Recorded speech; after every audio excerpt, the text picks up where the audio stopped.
calm down, cause he just wanna learn something, so I teach him something. I am the one that teach. Call me 10 wins and 20. Okay, so this is 2 days later after the attack of the chemtrail. That's what I'm just going to say it is, because that's what it is. I've worked outside my entire life. I've never had sunburn in any capacity like what I suffered on Saturday. Now, the temperature was 17 degrees. I was only out in the sun for 4.5 hours, so I work outside probably 10, 11 hours a day, 5-6 days every week.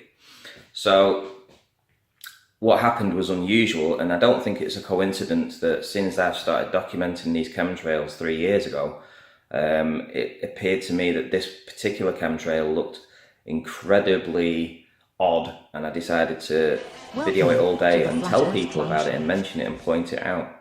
So if you add those things together, the fact that I work outside all the time, I never get burnt, the temperature was just like an average spring day temperature. It wasn't even what I would call, you know, anything hot. It wasn't hot 28, 29, 30 degrees.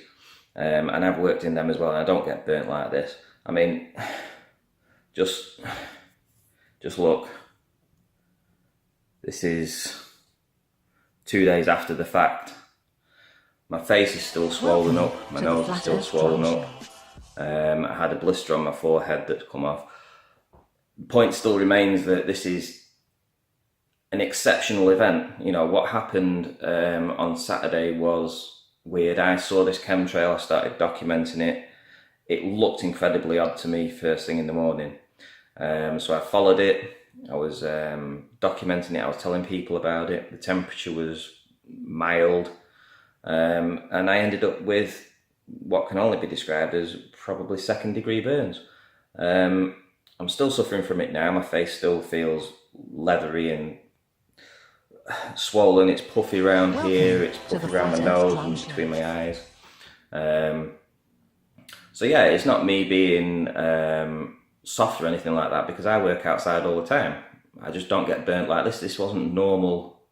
This wasn't a normal attack. This was, how can I explain it?